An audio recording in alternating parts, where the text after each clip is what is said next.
স্বাগত জানাচ্ছি চ্যানেল ডিজিটালের পক্ষ থেকে। আমি এই মুহূর্তে রয়েছি কাউনিয়া উপজেলার তালুক শাহবাজ ৭ নং ওয়ার্ডের জহুরুল মিয়ার বাড়িতে। জহুরুল মিয়ার ছেলে স্বাধীন দীর্ঘ ২ মাস আগে কিন্তু একটি মেয়ের সঙ্গে প্রেমের সম্পর্কে জড়িয়ে কিন্তু তাকে বিয়ে করে তাকে কিন্তু তার বাবার বাড়িতে কিন্তু রেখে আসে। ঈদের তৃতীয় দিন তারা আনুষ্ঠানিকভাবে কিন্তু মেয়েটিকে বাড়িতে তুলে নেওয়ার আশ্বাস দিয়ে কিন্তু মেয়েটিকে তার বাবার বাড়িতে রেখে আসে। ঈদের চতুর্থ দিন কিন্তু মেয়েটি যে ছেলে স্বাধীন তার বাড়িতে এসে কিন্তু স্ত্রীর স্বীকৃতি চেয়ে কিন্তু অনশনে বসেন। প্রায় এখন থেকে গতকাল থেকে এ পর্যন্ত কিন্তু মেয়েটি প্রায় ২৪ ঘন্টা পেরিয়ে যাচ্ছে যে এখন পর্যন্ত তার বাড়িতে অবস্থান করছেন। মেয়েটি এই বাড়িতে আসার পরেই কিন্তু এই বাড়ির যে যারা বাড়ির বা ছেলের বাবা মা বা ভাই বোন কিন্তু তারা কিন্তু ওই মেয়েকে রেখেই কিন্তু বাড়ি ঘরের কিন্তু তালা দিয়ে কিন্তু তারা বাড়ি থেকে বেরিয়ে চলে গেছেন। গতকাল থেকে এ পর্যন্ত কিন্তু বাড়িতে তার ছেলের বাবা মা কিন্তু এখন পর্যন্ত অনুপস্থিত আমরা দেখতে পাচ্ছি। ঘরের দরজায় তালা। আমি যদি আপনাদেরকে দেখানোর চেষ্টা করি যে মেয়েটি এখন পর্যন্ত এই বাড়িতে অবস্থান করছে, সেই মেয়েটির সঙ্গে আপনাদের কথা বলে আপনাদেরকে জানানোর চেষ্টা করব। আসলে কি হয়েছিল বলেন তো? কি হয়েছিল, আমি কালকে এসেছি 11টার সময়। আসার পর আমার স্বামী ঘরে শুয়েছিল, আমার ননদ বিছানায় আসছিল। আমার ননদ ইশারা করার পর আমার স্বামী ঘুম থেকে উঠে চলে গেছে। ওর সঙ্গে কথা বলতে চাইছি, আমার ননদ কথা বলতে দেয়নি। রাতে আমার শ্বশুর আসছিল ঘরে আসার পর আমার 2 বার আমাকে উকি দিয়ে দেখছে যে আমি আসি না আসি। উকি দেওয়ার পর দরজা লাগায় আবার ঘুমাইছে। সকালেও আমাকে দেখছে, দেখার পর গ্রাহ্য না করে উনি চলে গেছে। আচ্ছা, তোমাদের বিয়েটা কতদিন আগে হয়েছে?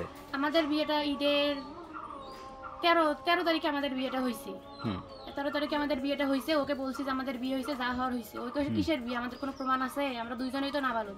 আমি বলছি যে কাগজপত্র সব আছে, তুমি আসো। ও আমার সঙ্গে কথা বলে না, দেখা করে না, এরকম কোনো কিচ্ছু করে না। তার পরিবার তো আমরা জানি যে একবার মেনে নিয়েছিল, তারপরে এখন কেন মেনে নিচ্ছেন না? এখন কেন মেনে নিচ্ছে না? আমার কাছে, আমার বাবার কাছে ডিভেন্স চাই, 4 লাখ টাকা চাই, মোটরসাইকেল চাই, আমার হাতের কানের চাই। আমার বাবার তো দেওয়ার সম্ভব না। আমার বাবা তাও বলছে যে আমার মেয়ে যদি একান্ত যেহেতু পছন্দ করে গেছে আমি দিব, কিন্তু 1 বছর আমাকে সময় দেন। ওদের কথা, আমার কোনো সময় নাই। আমি এখনই চাই, যদি দিতে পারে তা আমাকে ঘরে তুলবে, না হলে আমাকে ঘরে তুলবে না। ওদের কথা এইটা। স্কুল ছাত্রী, আমি ক্লাস 8-এ পড়ি। আমাকে অনেক ভুল বুঝাইছে যে তোমাকে আমি নিয়ে পালাবো। আমি বলছি যে না, আমাদের এখনো পালানোর বয়স নেই, আমি পড়াশোনা করবো। আমাকে বলছে পড়াশোনা করে কেউ বড় লোক হয় না। আমি বলছি যে হয়, যারা মেধাবী ছাত্রী তাদের হয়। বলছে যে না, তুমি যদি না যাও আমি মারা যাবো। আমি বলছি যাও, আমার সমস্যা নেই। পরের দিন রাতে আমাকে ফোন দিয়ে ওই ধর্নার সঙ্গে রশি টানায় আমাকে ভিডিও কলে দেখাবে লাগছে যে তুমি যদি আমার সঙ্গে কালকে না যাও আমি এগুলো করবো। আমি কই করো, সমস্যা নেই। পরের দিন হাত কাটা অবস্থায় আমাকে দেখাইছে, দেখো আমি হাত কাটছি। আমি কইছি কেন কাটছো, তোমার সঙ্গে আমি যাবো, যাও, এত কিছু করার দরকার নেই। আমাকে বলছে তুমি যদি না যাও, আমি একটা বাপের একটা ছেলে, আমি কিন্তু মারা যাবো। এরকম করে আমাকে অনেক ভয় দেখাইছে, অনেক কিছু দেখাইছে। ভয় দেখাইছে, দেখানোর পর ঈদের 9 দিন পর আমাকে অনেক ভয় দেখানোর পর গলা আমাকে টিপ দিয়ে ধরছে যে তুই আমার সঙ্গে যাবি না যাবি বল, তুই যদি না যাস আমি মরে তোর নাম লিখে দিয়ে যাবো। আমি কইছি আচ্ছা, প্রেম যখন করছি আমি যাবো, সমস্যা নেই। এই কথা কয়ে, ওর বাপের সঙ্গে পরিচয় ছিল, এই কথা কয়ে আমাকে ঢাকায় নিয়ে গেছে। নিয়ে যে ওর বাপ ফোনে কথা বলতো, ওই বিয়ে করছে আমাকে ঢাকায়। বিয়ের কোনো কাগজপাতি ছিল না, যার কারণে অবৈধ সম্পর্ক আমরা করছি 22 দিন যাবৎ। আমার আব্বু দেখছে যে আমার শ্বশুর ডাকে কি না ডাকে।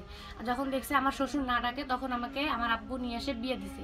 বিয়ে দেওয়ার পর পরের দিন জিনিসপাতি নিয়ে গেছে। তারপরে ওর আব্বু খবরটা পায় ডাকছে যে ভালো করে কিন্তু তোরা আয়, যেদিন আসবি তার পরের দিন সমাধান করে তোদেরকে দিয়ে পাঠাবো। এই কথা বলে আনছে। 10-এর মাধ্যমে বসছে, আব্দুল, শাহিন আরও অনেকেই ছিল। এদের মাধ্যমে বসছে। বসার পর ডেট দিছে, ঈদের 3য় দিন পর আমাকে নিয়ে যাবে। নিয়ে আসার কথা, আমাকে নিয়ে আসে নাই, যার কারণে আমি ঈদের 4র্থ দিন পর আমি আমার অধিকার ফলাইতে আসছি। এখন আমাকে কেউ দাম দেয় না, বলে কি প্রমাণ কি, এগুলো আমাকে অনেকে অনেক রকম কথা বলতেছে। কালকে আপনারা যখন আসছিলেন চলে গেছেন, আপনারা যা বলছেন যে আপনার ফুপুশুরির বাসায় যান, আমি গেছি, আমাকে হাত ধরে বের করে দিছে। অনেকে অনেক ধরনের খারাপ কথা কয়ে আমার বাবা আমাকে তুলে গালিগালাজ করছে। এখন আমি চাই আপনাদের মাধ্যমে আমার একটা সমাধান করে দেন আপনারা। আমি আপনাদের মাধ্যমে এর একটা সুস্থ বিচার চাই, যেন ওই আমার হয়, আমিও ওর থাকি।